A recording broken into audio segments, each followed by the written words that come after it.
Hi, welcome to the Addison County School Board Echat. I'm Victoria Jetty, Vice Chair of the School Board, and I'm here with Amy McGlashan, who is Chair of the Community Engagement Committee, and Jen Newseeder, who is former Chair of the Communication and Engagement Committee and current member of that committee.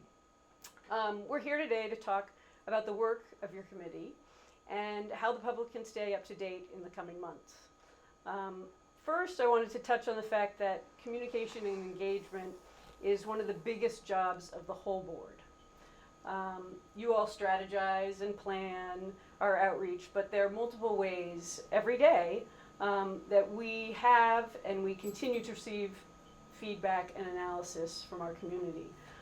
I thought maybe we could start with Amy. You could talk a little bit about sort of the everyday things that as a board member we engage in, or ways in which we are getting information from the public.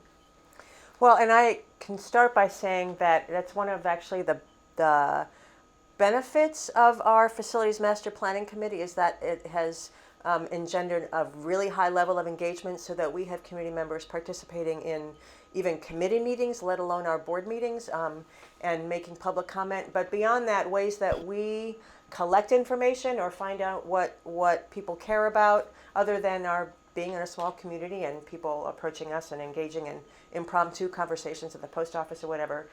We attend as many gatherings, both formal and informal, as possible. We certainly receive any of the same communications that the district sends out to our community and parents, and pay close attention to that.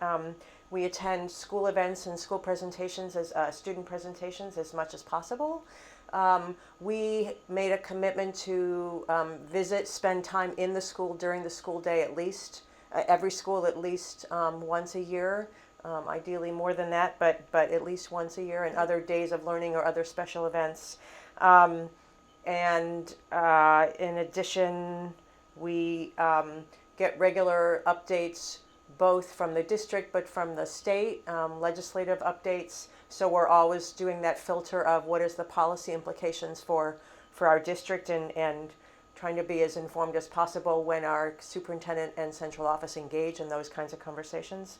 And defer to the professionals in the field to continue to bring in information around what's the best practices in education and organization, and pay attention to that. It does feel like, it feels like a lot sometimes. Yeah. And I know we also get the monthly updates from principals sort of on their challenges, the day-to-day of what's going on in the school, and I always enjoy reading those before our monthly meetings. Yes. Jen, maybe you could talk about your efforts to engage the community in general, but also specifically in regards to the Facilities Master Plan. Sure, thanks. Well, when we first took on the task of the Facilities Master Plan through our committee, which was then called the Planning and Engagement Committee, so it was a twofold plan, and engage the committee in this plan because we knew that community engagement was going to be so important. We knew it was more really than the volunteers of the school board could take on individually, and we didn't really have the expertise for something so huge. So we engaged a steering committee that was comprised of administrators and teachers, community members, parents, and board members. And for a full year, we worked with that committee to devise surveys to the community, teachers, and students.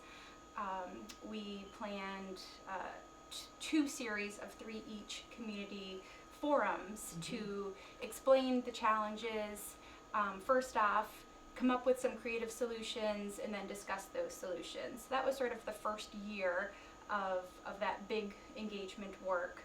And then realizing, really as a response from those forums and our own uneasiness with the amount of information we had, we held off on actually creating a plan so that we could continue with that engagement, continue to really understand how people were feeling, and gather more information. So on our committee, we focused on being able to have a less formal conversation. Yeah. So we asked, as a kind of a point of contact, we asked parent groups if we might be invited to one of their meetings so that we could have conversations specifically in smaller groups.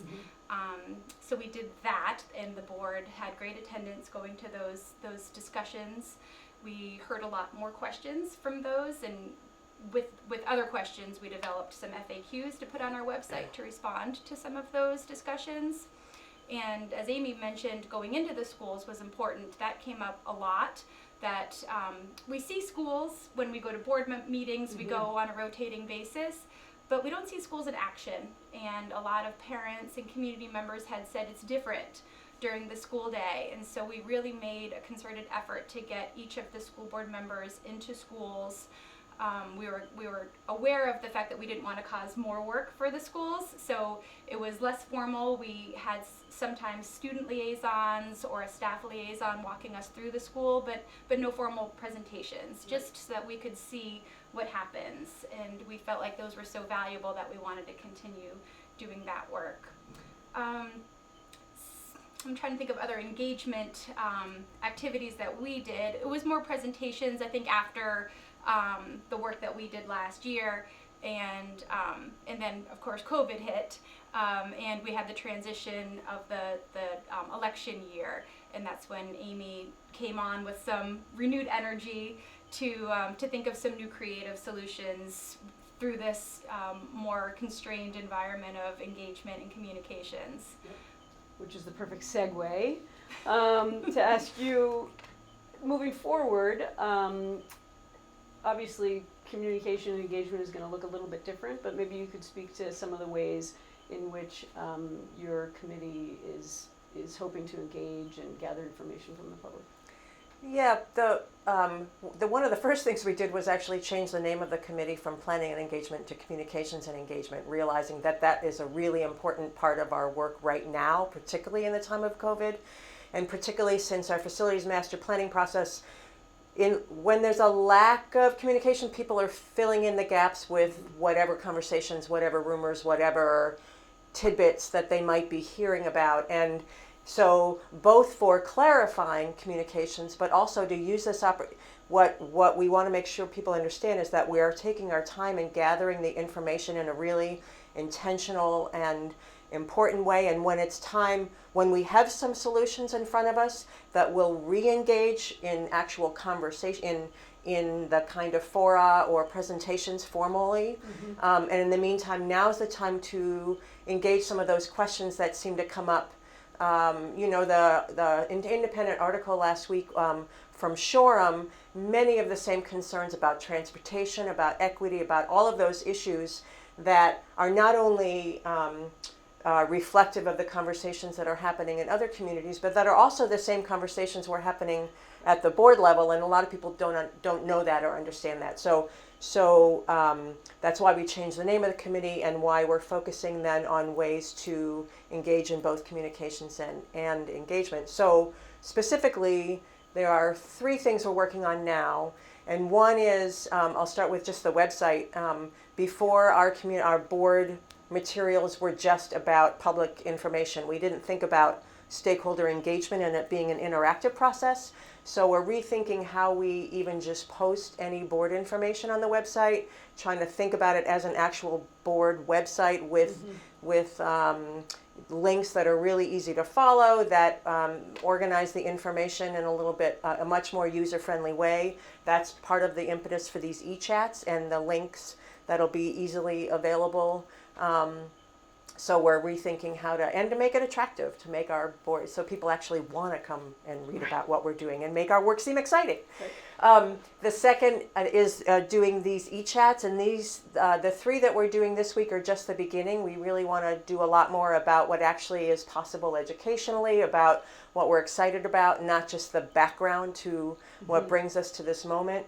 But for now, we're starting with 3 e-chats. That's up to Kurt, and I'll say we're very grateful to Middlebury Community TV for engaging us and enabling this to happen, and for Kurt's help in creating and editing our videos. But our e-chats will be available as a different way to gather information for people who don't want to sit through a whole board meeting recording. They can get a 5 to 7 minute vignette on some key issues or framework that's guiding our work. So the first 3, we're doing this one today on communications and engagement. There's one on the history of the district and what brought us here to this moment, and then there's one on the facilities master planning process and the key questions there. Then we'll be moving towards one that's with our administrators about what's actually possible educationally by our facilities master planning process, because that's really what's driving, which is what do we do that's best for kids and how it's going to help us address equity and our mission for IB success for all. So those are the first ones that we'll have available within the next couple of weeks. And then the third, and we're excited about these and hope I'm inviting the public to take us up on this offer, is you and Mary are offering to do porch conversations. So that's a way to engage in direct conversation for people to ask some of these same questions directly of board members rather than through a public comment, awkward, where they make their statement and then we're not really in a position to reply even though we want to engage. And we see those as a way to engage personally, authentically, in small gatherings, 18 to 20 people. We call them porch conversations so that we can practice, of course, social distancing and masking and all of that. But that we really want to take advantage of the weather while we have it. Right.